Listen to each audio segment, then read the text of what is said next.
that. Thank you so much for joining us today. We're so excited to have a chat. Yes, Having me. so we're here with Michaela. Michaela, you have an awesome Instagram and Mick Makes Moves, is that right? Yes, it is. Thank you. I love it. Remember it.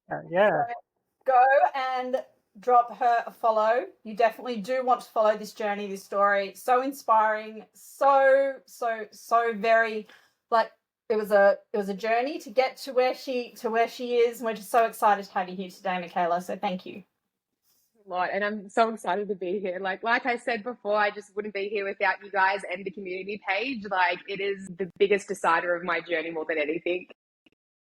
love it. So let's jump in right there. Yeah. What was the tipping point for you in terms of when you first decided, okay, I need to do something, maybe it's going to be bariatric surgery? Yeah. So, I mean, I'll give you a little bit of backstory, I guess, with everything. You know, I think everyone that goes through the gastric sleeve struggles with their weight, which I definitely did my whole life. I was bullied in high school. I was the whale in high school. I did my hairdressing apprenticeship, and I was even bullied. Now, from there, I guess it's where my weight really kind of took a toll on me, and I was influenced by the people around me. And at 16 years old, I started taking Duromine. And I wish I never did that, because from there it was a really, really bad cycle. I would doctor shop.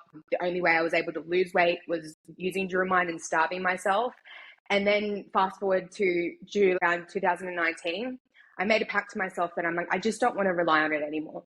I want to be able to do this without having to take Duromine and starving myself, because this isn't healthy and I'm not going to live a long life if I keep going down this way. So I invested in numerous coaches, many coaches. And I started then, you know, I would lose a little bit of weight with them, but not a heap, just a little bit. And I would always kind of get really down on myself, because I was just like, why can I see all these other amazing people lose such big amounts? But for me, it was only like 5 kilos here and there. Then when I would stop with those coaches, I would turn to binging, like I think a lot of us do, and emotionally eating.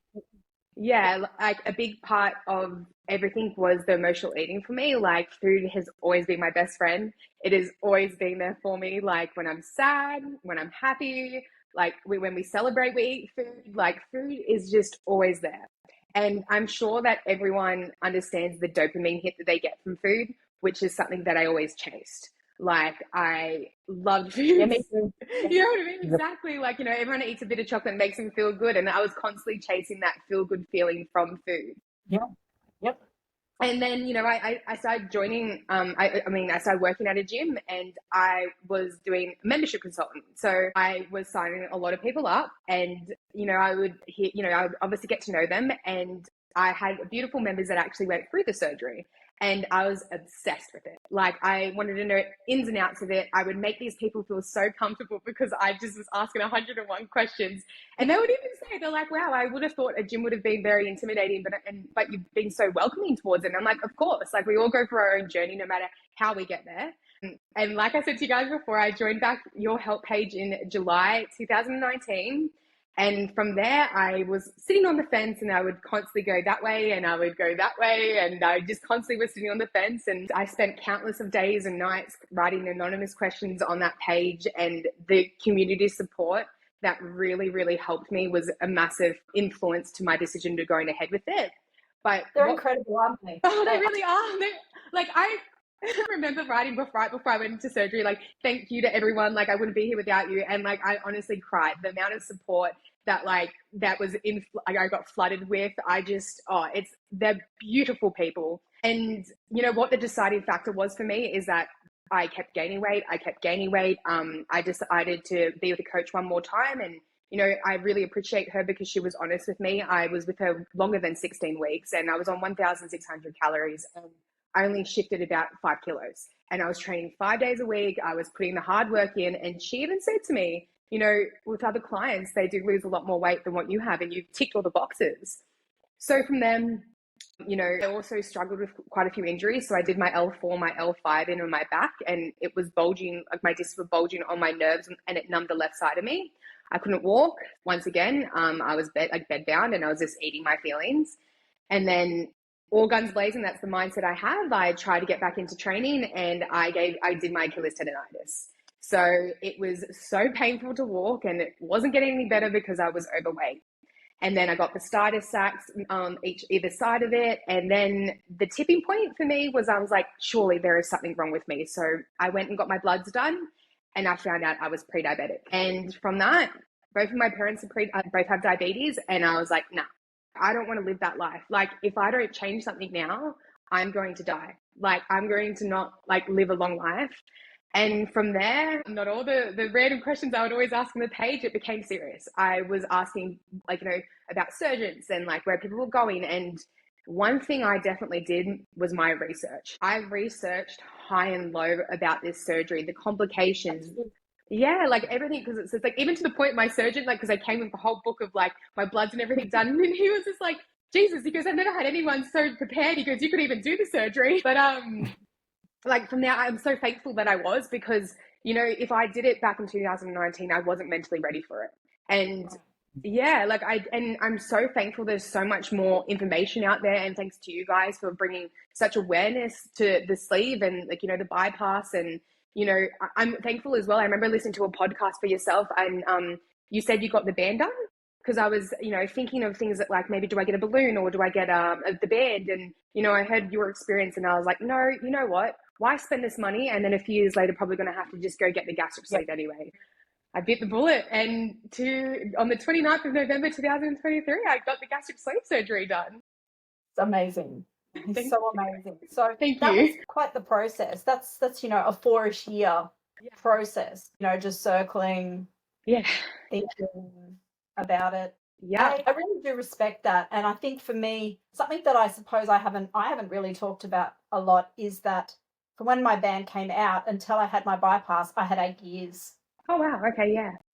Yeah, so 8 years. And during that time, I was like you. I did my research. I became obsessed with just learning and understanding and thinking about what I thought was going to be best. I read so many stories, and it really does help, doesn't it? It does prepare. It definitely does. And like even to the point, like even before I went in, I like was getting all the protein waters. I was on cost price supplements. Like it's like I was nesting for the surgery. Like it was quite funny. It was quite funny. I just had everything, and it was just, but I'm so, and I'm so thankful I was like that, because it's like I really stuck to the T of like everything, recovery and all the little nitty gritties that you have to do. Thankfully, I've had such a great outcome and like, great recovery with no complications, because it's like I really stuck to the T with absolutely everything. Yeah, that's so good. And it is actually really important to follow all of the steps. Yeah. Like as painful as they can be. Yes. Like I because obviously just posting stuff like that with my page, I've had a girl reach out to me. She's just gone through it. And, she was saying that she's in the liquid stage, and she's like, oh, the head hunger. And I'm like, God, it feels like such a long time ago for me. But I'm like, I remember how that feels. But it is such a hard time. And especially when I was going through, I remember posting on your page being like, oh my God, I just want flavor. And everyone was saying to me, don't worry, like, once those first few weeks are done, like you'll be loving life. And like now I'm on the other end, and they're so right. Like, I think today, because it's the 29th, I'm exactly 10 months post-op. Yeah, like amazing. Yeah, it's incredible. That's incredible. And so how much has changed for you in those 10 months? Like not only obviously the weight. So my starting weight was 127.7. I am now 74 kilos exact. So I'm 53.7 down. Thank you so much. Incredible. Well done. Thank you. And like even like I one thing I want to stress to anyone that's going through it, measure yourself, because I measured myself, and like I'm down 265 centimeters in total. And like, if I had to say some big drops, like my waist was 110 centimeters and now it's 74 centimeters. Like my hips was 131 centimeters and now it's 93. That is just like one thing I just really want to say is definitely, measure yourself, weigh yourself, take all the befores, even though you like don't like seeing it, like just do it. You know what I mean? Totally agree. Yeah. Totally agree with you. I think that the measurements are so important, particularly when the weight might not be doing anything much. Yeah. I found that my measurements were still dropping, even though my weight would be staying the same. And then I would experience that sudden drop. Yeah.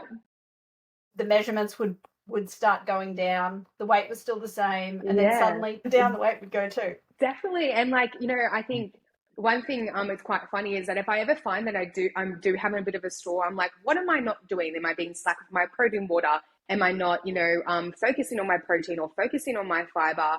Is it something like, is it the time of the month for me? Like, I try not to get myself down when, you know, if I am having a store or I'm only losing a little bit, because as well, like, you know, I train a lot. So I'm like, you know, it could be muscle, like, you know, I think one thing I always just want to say to people that go through this journey, it's you versus you.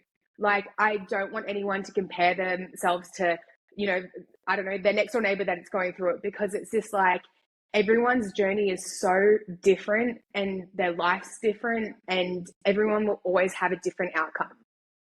Yep, I totally agree. Completely agree. Yeah. It's so important that we do exactly as you said. It's me versus me for the rest of my life. Exactly. And it's the way that we set ourselves up to have that changed life in the long term. Yeah. That Mm. how well, I don't even really like using the word healthy, but just how well we can experience life in the long term. Exactly. Like, you know, I had some people say to me like, oh, you know, people just people have the surgery and they'll just gain it all back on. And I'm like, but the surgery is a tool, and it's about how you are going to take the next steps to change your life. Like, if you aren't mentally ready to, you know, give up the comfort that food gives you, to start, you know, being more like, you know, active with like exercising and stuff more like this. I always say, I'm like, I didn't spend 20 grand and get my stomach cut out for no reason. Like, I did this to change my life and start living a happier and healthy life. Like, just, I don't struggle with any of those injuries anymore. My back is fine. My Achilles is fine. Like, it was funny. Thank you. Like, I used to struggle with low iron so badly before surgery, and I got my bloods done recently, and she goes, your iron's great. Everything is going so well. Wow. And like, and it's funny that, you know, prior to surgery, I could eat so much, you know, red meat and stuff like that to help with my iron and take all the supplements. Now obviously I eat little amounts, but my iron's great, which is quite funny how it works like that. It is. Yeah. It really is. Are you good with your, like, you know, are you sticking to a certain regime? Did your dietitian help you out with that, or nutritionist? So I will admit, like, my surgeon, the reason I went with him, I actually had my hairdresser recommended him, and a member from the gym also went to him as well. So I just knew he did a really good job. They didn't have any complications. So I was like, I'll go to him. Now, he did a great job, but I will say I see everyone else on the page have amazing aftercare from, like, you know, their surgeons and stuff and their team. Mine didn't really have that, but I did my own research and I found my own nutritionist. And, you know, thank you. And she helped me definitely at the start, because one thing that I think was such a struggle for me is that I was tracking all my food right coming out of surgery, because you know how we always think we have to hit our protein goals. So I was definitely tracking all the protein water I was having. And then when I went to see her, I was saying that I'm like, because, you know, obviously we go through the liquid stage and, you know, the puree stage and everything like that. And my food started to increase. And for me, like, I know people get triggered by having a scale in the house, but for me, I started getting quite triggered tracking my food, because I said to her, I was like, oh, it's just so hard for me to see that, you know, that my calories are going up and all that stuff. And I'm just so nervous that I'm doing it wrong. And she goes, you know what we're going to do together? And I was like, what? And she goes, bring up MyFitnessPal. And I was like, okay. And then she goes, delete it. And I was like, oh, why? And she goes, you didn't do this surgery to track for the rest of your life. Like, that's not what we do. Like you're not getting your stomach cut out and you're not living this healthy life to constantly put everything in there. And, you know, and she goes, it's affecting you mentally. So she goes, what I want you to start to do is be more conscious. Like, instead of relying on the app about what's going in your mouth, like, you think 20 grams of protein each meal. And if, you know, when you're not eating that meal, you're sipping on your protein water. And that helped me so much. Yeah, thank you. Like, I actually, for the first time in my life, have food freedom.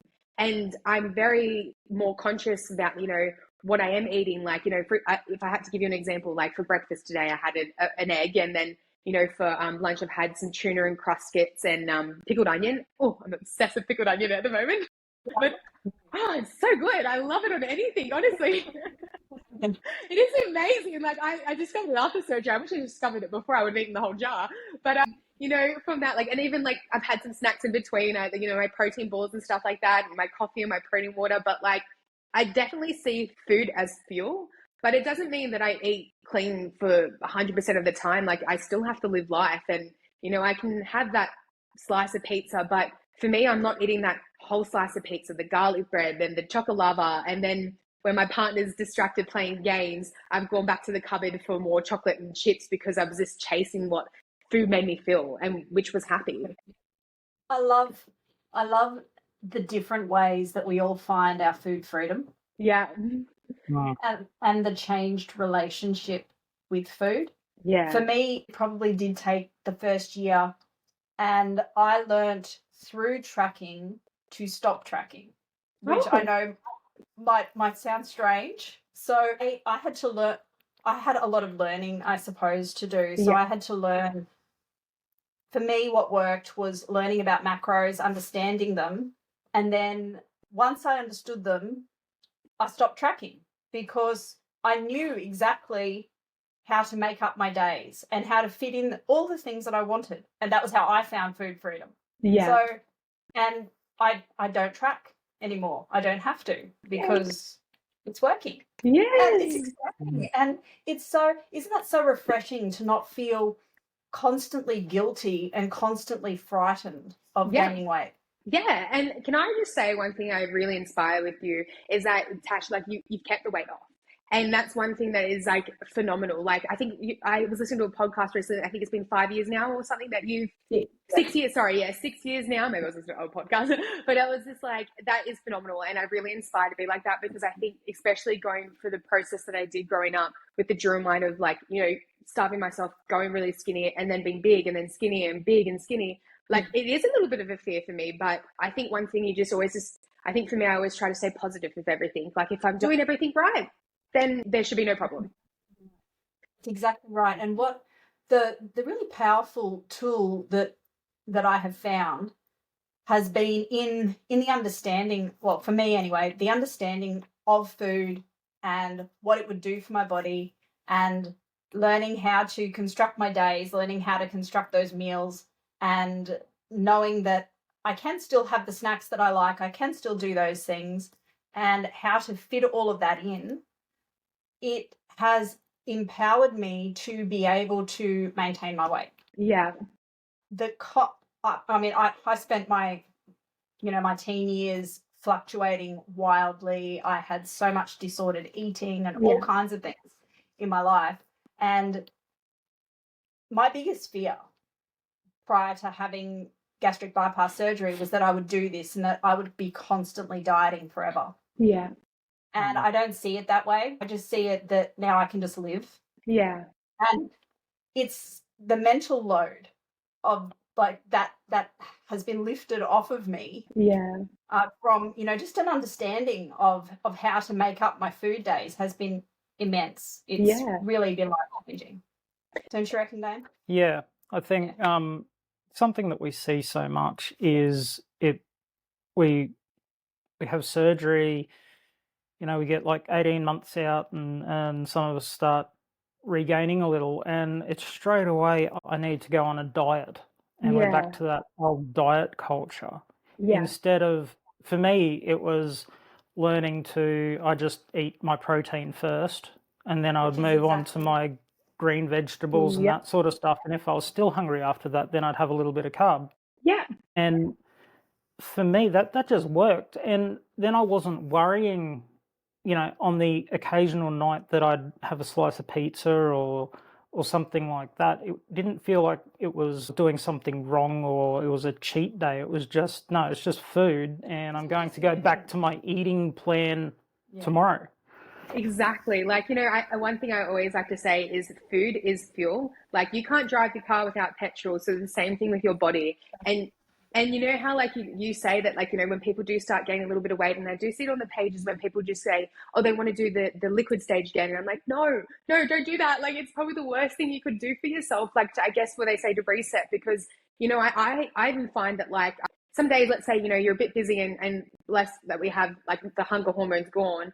But, I find if I don't eat a lot that day, I, will stay the same weight. But the next day, when I actually focus on eating my breakfast, my lunch, my dinner, and the food I've planned for myself, I'll have a better drop. Like I will drop more weight because my body needs it. Like it's what your body is craving. And I love what you said, Damo, when you said like, you eat your protein and then your greens, because it's like, that's exactly what my nutritionist said. She goes, you look at your food as your go to your protein, then go to your fiber, because everyone needs fiber. We need to let everything move, and then from there you have your carbs, because like especially like me training, I need carbs to be able to have some strength in the gym. Yeah, and then your fat's important as well, which is definitely important, but I always leave that little bit to the last, but it's great. Yeah. Yep, that's It's sort of been the big lie that we've been told for so many years, though, is high protein, low carb, but Yeah. it needs to be a balance, and there's nothing wrong with carbs if they're eaten in the correct way and the correct order. And like it's really, I think when people say carbs, to me it's really referring more to those simple carbs, the potato chips and all that sort of stuff. And we do need to eat less of that. But if we're having nourishing food, it really doesn't matter what order we're eating it in. We just need to make sure we're nourishing ourselves the right way. Exactly. And that hits the nail on the head, because, I think, one thing that my surgeon said to me, and he goes, you struggling to lose weight naturally without substituting it with Duromine? He goes, because your whole life when you were constantly starving yourself and, and then you'd binge or whatever it could be, like even in high school, I was too embarrassed to eat because I was always in teas. So I'd have a can of tuna and lift off energy drinks, right? And he goes, you screwed your metabolism from the very start. And he goes, I can swear on here, right? Yeah. Okay, all right. He goes, you fucked your metabolic rate and your leptin. And he goes, those are the things that your body just helps process when you're eating. And, your body was constantly in the starvation mode, that it stored everything because it constantly thought it was your last meal. So he goes, someone else that could be the same weight as you could be dropping so much more, but because you've done the damage at such a young age, he goes, no wonder you've struggled. So yeah. And it does take that time to unfuck us, like the podcast that we were on recently. I love that whole premise. Is like, let's unfuck ourselves. Yeah, it's body, because it's so true. Like it's like you fucked your body from the start, and now we're unfucking it, and we're living that healthier life. Like before you would never see me run, but I'm running. I'm doing all the things that I just wanted to do because it's like fun. I just feel confident enough. But now, like my body's able to do it. Like I'm not in agonizing pain anymore. Yeah. But how good is it to be able to run? I remember the very first time after my surgery that I haven't religiously gone to the gym and worked out, but I love running. Yeah. I love it. Yeah. And I remember going on all of the long walks, and then I'd walk faster and walk faster and walk faster. And then the day that I realized I could run, actually took off running, but I was running and crying because I hadn't actually run like that probably since I was about 8 years old. Yes. Because bullied, my feet would hurt, I'd roll my ankles really easily. It felt so incredible. Yeah. I was hooked in that moment. I was like, oh my God, this is why people run. Yes. Like, I completely understand how you'd be feeling, and it's such an amazing feeling, because it's like I had something so similar, because, for my birthday, right, one thing that me and my partner used to love doing together is binging out of food. Like, he was my food buddy, and, like, we were just as bad as each other, but for my birthday, he was like, well, what do you want to do? Like, we can't go to a restaurant. Well, we can still go to a restaurant, but, I guess I wanted to do an activity, so it was more fun for me. And we went and hiked at a waterfall, which is something I couldn't do before, because when I tried to hike before, I remember crying and turning back and just not being able to do it. And we did it. And then after that, the adrenaline and everything that goes through, once I've finally done something that I never was able to do before, we were walking back to the car, and I was just like, I want to run to the car. And he goes, well, if you want to run, you can run. I'm not going with you. And I was like, why not? Let me just try it. I just haven't done it for a very long time. And I took off and I didn't stop. And I went all the way to the car. And it was exactly like you said, that feeling that you just wanted to burst into tears, because it's like, I can finally do this. One, with no pain. There was no extra luggage juggling along as well. It was just easy in a weird way. I think what I love about this is it shows that the surgery is such a small part of your life going forward. It gives you that initial kick and everything that you need to reset things and get things in order. But it doesn't all stay about the surgery. It moves on to how am I living my life now that I couldn't before, Yeah. Even for me, like, I mean, I ended up having to have the back surgeries because Yeah. the same sort of thing.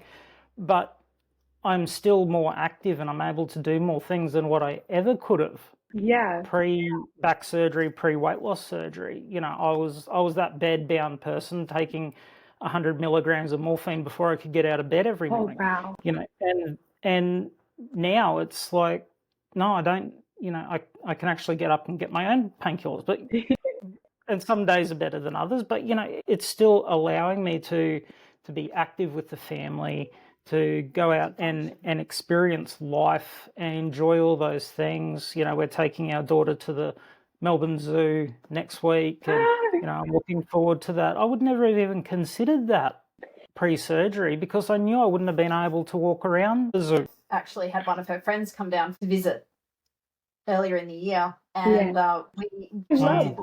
did the waterfall thing, and we went to a place called Erskine Falls. I hope I'm saying that right. For people that live in Lorne, I apologise if I'm not. But anyway, we did the walk down to the falls, and well, I kind of did the run down to the falls and then the run back up because it's So we do now, kind you of. know?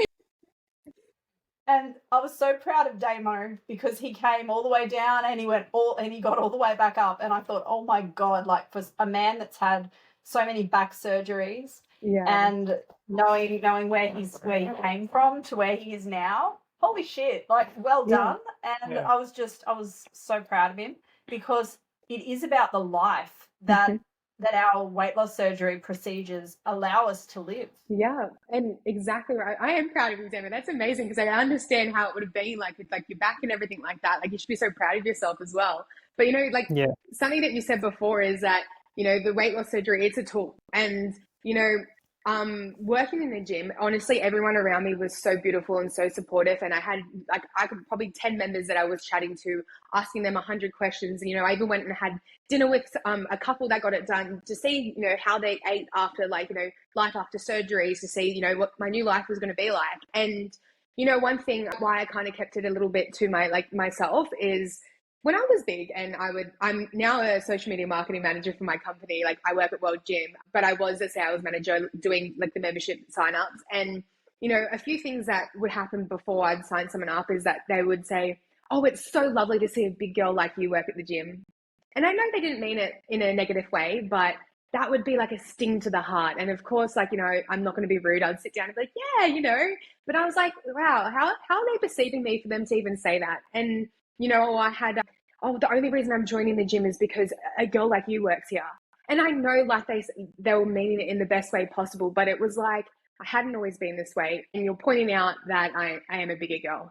And as much as I would always be quite confident in everything about it, I was so not. I was so depressed. I would spend my weekends binging on the couch and not going out. And now I don't. But one thing that I really try to show was me training all the time, especially on the social media I made was, you know, even members and stuff that would follow me is that I'm training, because I just didn't want them to take away the fact that once I was open about the gastric sleeve, which I know I always would be, is that I just didn't want them to be like, yeah, she only lost the weight because of the gastric sleeve, which, mind you, I wouldn't be here without it. Like I so wouldn't be here without it because it is the best thing I ever did. But I really wanted to show that I put the hard work in to get to where I am now.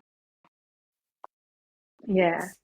It is 100% about how you've learned to utilize and use the tool that you have. And I just can't wait to watch how things continue to unfold for you. Thank you. I know, like, and sometimes I'm such a person as well. Like, I don't know where it's going to take me, but I hope it takes me in good places. And, you know, I'm only 10 months post-op. I'm not even a year. So I've just kind of just going with the flow and seeing where I end up. But I'm so thankful for this because, like I said, I'm not struggling with the injuries anymore, but I'm loving training. Like I do Pilates and like I'm enjoying like weightlifting again. And it's something, especially as you'd probably understand, Damo, is that when you have a back injury, you can't touch weights for a very long time. Yeah. And to be able to start lifting kind of heavy now, it's just like, oh, I just wouldn't be here without it. And I just wish I could hug my little 20% tube because it's just, I'm so grateful for the gastric sleeve. Like it's just, if anyone's just struggling with whatever it could be with their weight and stuff like that, like I honestly,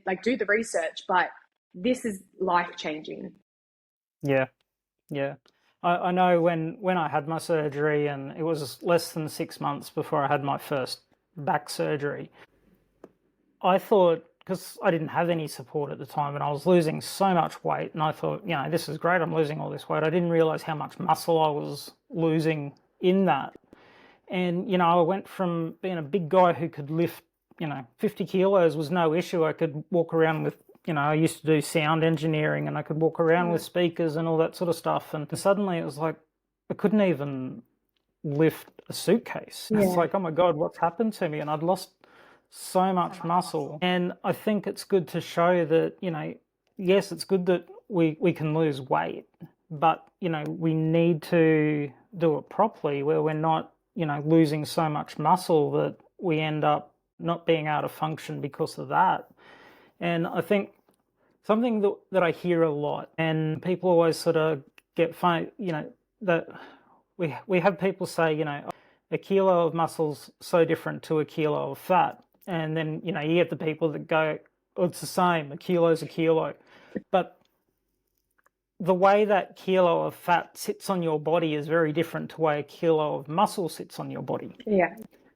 And I've sort of come to realize that even part of my more recent couple of years weight gain is that I'm getting back muscle, because I'm able to do all this stuff that I couldn't, I'm able to lift things that I couldn't lift before. And I think we also need to be gentle on ourselves when things slow down, and, we mightn't be losing those numbers that we want to lose, but our body is doing other things. We just can't see what's going on inside. Yes, definitely. Like, I'm just very lucky, obviously, like I said, working where I am, but that we have a body scan. And I remember my boss right before everything, he goes, oh, go on the body scanner, because he goes, you want to have this before everything. And I was like, yeah, you're right. So I jumped on it. And only the other, like a weekend or two ago, I redid it. And it's so funny because in that body scan, it can actually tell you how much, it's like fat and plus how much muscle. Like, it obviously can tell you the difference of how much you're losing. And it was crazy that obviously I lost a little bit of muscle, which is to be expected, but I didn't lose a heap. But what I did lose, yeah, thank you. Like, I know I've got the paperwork somewhere, but what I did lose a heap of was the fat and it also, I don't know how it does the whole thing, but it was saying the fat that's around my organs and stuff like that, the fat that you want to lose. And it was incredible how much I actually had lost. I got a PT to read it to me, and he goes, you should be very proud of yourself. And, even one thing why I'm so thankful that I am a bit open now regarding everything. I even had one of the PTs come to me the other day, and he goes, Michaela, I would love to chat to you about, everything in your journey, because I have a client that is wanting to go through it, and I want to understand it to the best of my ability so I can give her the support that she needs. And I was like, this is what makes me so happy, is that if I can bring that awareness in that space and, just educating people a little bit more, it's the best thing I could do. And, there's a girl that I used to train with back at a different gym, and she's actually on your page, and because I commented something on your page, she inboxed me and she goes, hey, I hope you don't mind me reaching out, I saw you on the page. And I helped her along, and now she's booked in and she's waiting to get surgery done. Yeah. And I shared something the other day about just if my story can inspire someone, that's all that matters to me. And she inboxed me and she goes, I wouldn't be where I am if it wasn't for you just talking to me about it. And I'm such a little sensitive Sally, but I started to cry, because I'm like, that's exactly why, I may get the judgment, but it's why I want to be open about it, because if I can help one person, that is all that matters to me. Yeah. Yeah, but you're going to help so many more people than just one, because it's extremely, extremely inspiring. Well, thank you. And I think being open and being willing to talk about it, particularly in the space in which you work, can really be so beneficial, because we know that there are so many members on BSA. Just making that first step to be brave enough to go into a gym. Yeah. So what would you say to somebody that is maybe 2 or 3 months post-op and they're starting to think about the gym? Yeah, if I had to help someone, definitely just don't be afraid. I think a lot of people think that the gym is this big, scary, judgmental place, and everyone is there for their own journey. They're not worrying about what you're doing, they're just worrying about themselves. And I don't want to plug my own gym, but the one thing I just love about World Gym is that we do sit down with people, and we really do find out what they need and what are their goals and stuff like that. We have something called a comfort zone. If you are nervous or, scared to start at the gym, it's a quiet space upstairs away from everything, so you can have a little bit more of a private workout. But, everyone there is so supportive, and all they just want to do is see you do better. Do you know what I mean? Yeah. And I remember, like I said, I've honestly signed up so many people with the gastric sleeve or the bypass. And I remember these 3 ladies that walked in, and 2 of them were honest that they had the gastric sleeve done. And I was talking to them about it. And I'm like, oh, like, you guys should be so proud of yourself. I'm so proud of you that you guys have even walked into the gym, because I know how hard it could be. And, I'm taking them around the gym and just showing them around. And by the time we sat down, the 3rd lady goes, I'm not open about it. And I tell literally no one, like not even my family knows, but you have made my friends feel so comfortable that I feel comfortable enough to be able to talk to you about it. Because at the end of the day, the gym is a supportive community, and it's not scary. Like, everyone is so lovely there. And I that's why I just really want people to not be afraid. Like, it is the best thing you'll ever do. And even if you just want to go there and walk on the treadmill, it's better than nothing. Do you know what I mean? Yeah. Exactly.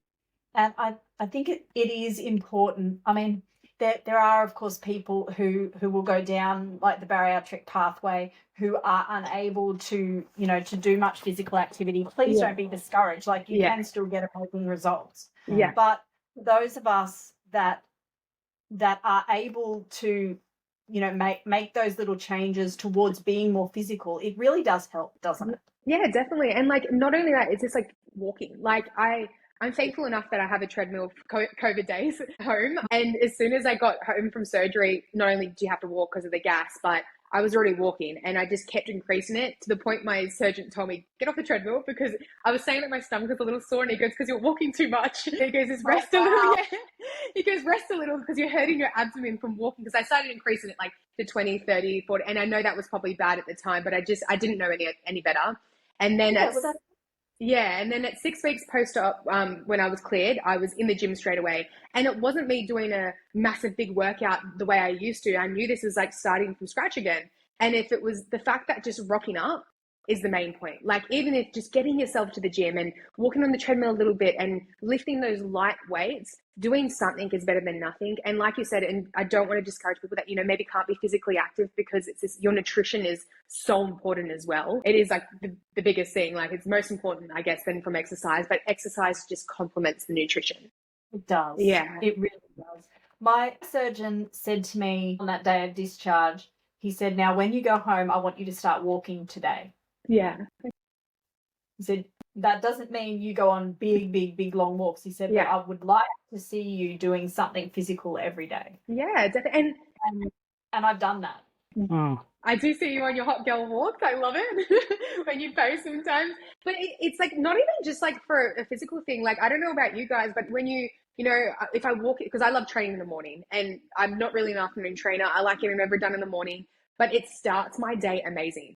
If I don't train, I feel sluggish. I feel, ugh. But like, if I get up in the morning, and even if it's just a big, walk, but it starts my day on a positive note. And that is the most important thing as well. Like, and I think that's why, when I had the injuries and stuff like that, I binged and I became so negative, because I wasn't training and it wasn't doing something good for my mental health. Like, I fell into a deep, dark hole of emotionally eating. Yeah. I think I found that as well, and I found that to be really hard. And the whole, your life revolves around the food, and then suddenly that's taken away, and how do you cope with that? Yeah. And I think that is where, the exercise can come in great, but I think it's so important for people to understand that it's normal to have that mental sort of anguish going on, because we've changed our lives so much. Yeah. Yeah, that's right. We have. You know what's really funny is right before I went in for surgery. So I think it was so obviously November, and July I definitely made my mind up, and I think I had my appointment in October, right? And from there, I was binging my heart out, because I knew that like my life is going to change in November. So me and my partner, we would have food funerals. And I just remember, like, my guilty pleasure to me is Domino's, right? I used to work at Domino's at a young age, and I remember binging out on the garlic bread and my pepperoni pizza and the chocolate lava. And I sat at the edge of the couch, and I was bawling my eyes out. And he's like, are you okay, babe? And I was like, I'm never gonna be able to eat this again. Like I was literally mourning bad food, I guess. And I think what's so silly is that I think before, because we all, it's the unknown, and I think before we go through it is that we do really think that we can't eat bread, or we can't eat this and we can't eat that. I can eat absolutely anything and everything. It's just in moderation. And that's one thing I just couldn't do before. I like to say before I was a Labrador, like if there was food in front of me, I needed to finish it. Like my best friend, me and her ate, I would eat her food. My partner, he didn't finish his food, I was eating it. Like I just couldn't let food go to waste. But now that was one thing I had to teach myself, is that you can throw food out or save it. Just put it away. Yeah. You don't need to finish it. Like it's okay to not finish it. Yeah. We Damo and I, because Damo had done his gastric sleeve like 4 years before me. Yeah. Before I had my bypass. Yeah. He was, like that, just that bit further along on the journey. And I remember like going out and being, like, all of us, going out together and being so sad. I would just sit there and not order anything because I knew I would only be able to like eat a tiny bit of it. And he'd say, you can order it and just throw it out. And I was like, what do you mean, throw it out? Like, it's wasteful.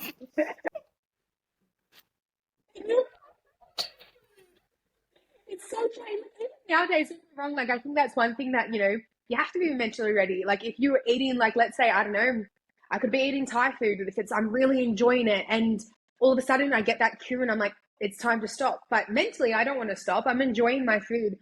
That is something that you have to struggle with after surgery. And I had to be okay with, putting the food away or in the fridge or giving like to my partner or throwing it out. Like it's something that you just have to learn. Like, and yeah, it is a bit of a struggle. And don't get me wrong, still nowadays, like I still do it. Like every day is different. Like some days you can eat more than others. And that day that I am really enjoying whatever it could be, and all of a sudden you get that little hiccup cue. I think that's my cue. I don't know if you guys have different ones. I get a little bit of a hiccup, and that's when I know when to stop. Yeah. I just get a feel. I don't know what it is for me with the bypass, but I just seem to know now, like, no, that is the stop sign. It's not a hiccup anymore. It was early on. I used to get the hiccup. For the first 6 weeks, I was constantly getting the foamies because I just ate too much. How was 3 teaspoons too much? But it was. Right? Oh, God. But even thinking back just then, like, I remember meal prepping, like, my puree in those little sauce containers and stuff like that. Yeah. But can I just say something you just said, which is something that I didn't even realize until, like, one of the PTs, like, that I'm friends with noticed it. She goes, one thing that we do now, which is something that I never did before, and you just said it yourself, is that we listen to our body. I never did that before. If I was full, I would keep eating. Like, I remember even physically binging so much that my stomach was stretching. Like, but like now, like you said, we listen to our body, and we hear that cue, and it's like, oh, okay, it's time to stop. Yeah. I didn't ever used to have one of those. Yeah. Well, if I did, I completely and totally ignored it, and I just ate until all the food was gone. So did I. And like and I'd keep going back for more. Like it's funny, like even my partner now, I didn't, I guess, realize how bad I was with like my binging and secret binging. Not that I never felt comfortable to eat in front of him, that I'd feel so comfortable, but I think for me, I just didn't want to share my chocolate. You know what I mean? So like, and he was like, to me, like afterwards, he was like, babe, like I used to find like chocolate wrappers in the bathroom and stuff, because I would eat where he wasn't around and hide it, like hide the evidence. And I did that at such a young age. Like even as a child, I'd hide things down the couch, and even my mum would be like, what the hell is this? And I was embarrassed, you know what I mean? Because it was just, like food is just, it's one of those things that just makes you feel so good. And it always had. And don't get me wrong, it still makes me feel great, but I just have it in little moderations. Which is healthy and normal and great. And that's the relationship that, I guess for me, it became really important for me to model good relationships with food, particularly because I've got, kids that are in their teen years, and I didn't want them having, dysfunctional relationship with food. And I love that they can eat a chocolate and they feel absolutely no guilt. Yeah. I know growing up, both Damo and I felt a lot of guilt if we ate anything like that. And we definitely if we weren't meant to have, like, we had this older aunt who used to give us all the chocolate because she hated that we were always on diets. So she would buy us chocolates and lollies, and we did have to hide the evidence, didn't we, Dana? Yeah.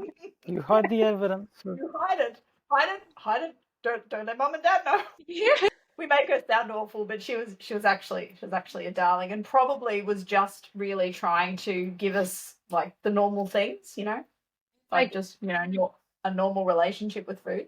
It's like something like you said, you want to model stuff with your son. And I think I was listening to a podcast before with your son, how you were saying that he's just so smart with his macros and his food and stuff like that. One thing that I just love, and I love that there's so much like knowledge and stuff out there now, because like back when I was younger, my mum was on every single diet. Like my mum she's underwent the gastric sleeve as well. I don't have a relationship with her, but I do know that she's gotten it done, because like when we were growing up, same thing. My mum would always be on these strict diets, but then get the treats and we would binge out on it. And nowadays, which I'm so thankful for, I feel like it really happened in the past like few years, is that there's so much education now about counting your macros, or just knowing what you're putting in your body with your macros, your protein, your fats, your fiber, like all that stuff. Because back then it was just like, oh, you have to eat salad. Eat salad, it'll make you skinny. Do you know what I mean? It just, yeah, like, or eat chicken and broccoli, it will make you skinny. But now it's this, you can flexible diet and have some Biscoff or whatever it could be, because it's not, I remember I was with a coach and he taught me so much about tracking my own food, because he wouldn't give me a plan. He would give me my macros and I had to make my plan from the macros he gave me. And one thing that I loved is that he goes, there is no good or bad food. There's food that's better for you. Exactly. Like, there's food that's better for you, and there's food that's not so good, but it's enjoyment, and you're allowed to enjoy your life with food. Food isn't meant to be boring. Yep, 100%. And that's actually something that we in my house, we do not ever call food good food or bad food. It's just food. Yeah, exactly. Unless it's burnt. Unless it's burnt. Then it's real bad. So I love, like, the gastric sleeve saved me so much money on food too. Like, if I'm ever a little bit like I can't be bothered meal prepping, I love getting those like ready-made protein meals, and instead of just getting one meal out of it, I get two. So it saves me so much money. So good. So what's your favorite protein bar? I will have to say the Muscle Nation one. I feel like when I find something, I don't venture out. I do love the Muscle Nation. It's the birthday cake one, or I think it's strawberry raspberry. Love that. What's yours? My favorite is Fiber Boost, probably their Rocky Road. Oh, yes. I have to ask though, what is your favorite protein waters if you drink it? I do drink it. My favorite protein water is at the moment, the one that I'm drinking the most is the Watermelon Feel Good. Yeah, I have that one. That's on my rotation. Yeah, it's a lower sweetness one. Yeah. And it just seems to be really, really good, like, at the moment. Because I've got a stomach ulcer at the moment, and I don't know, things are just doing, some protein waters like really kick it off, but that one doesn't. So that's been good. And yourself, David? I think my favorite is just putting some tasteless into. Yeah. It's really, it was someone that recommended it on your page. You have to get it from eBay though, because it's only in America. But the Gatorade protein water, it is so yum. If you haven't tried it, it literally just tastes like Gatorade. Wow. Yeah, it is so yum. It's got 10 grams of protein, which isn't a lot, but so yum. And I feel like I went through all the feel good flavors. I've killed it. I still have my watermelon one for myself, but even I think it's called My Protein, clear protein water. The raspberry lemonade on that, oh, it's so yum. It's delicious. Yeah.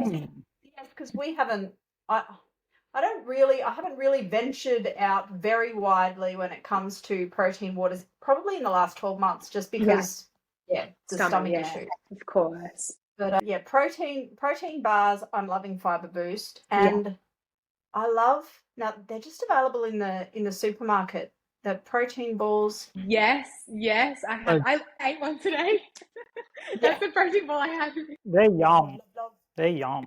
Love Health Lab, and they've got some little chocolates as well, just recently, that are filled with peanut butter. Now, normally, if I'm going to have chocolate, I just eat whatever chocolate it is that I want. But with those, I thought, well, I'll try it. Normally, if it's a protein, it's some sort of weird chocolate. I don't know. I would rather eat the chocolate that I want than eat all the other things and then eat the chocolate as well. Yeah, I completely agree. I'd hidden a bar of no shoe coconut chocolate, and Kim ate it. She found it and ate it. Yeah. There's those Health Lab chocolate filled with peanut butter or something. They're actually really good. I was like, okay, maybe. Yeah, I have to give it a go. Yum. It sounds delicious. Michaela, thank you so much for joining us. That's okay. This has been great. Yeah, It's been amazing.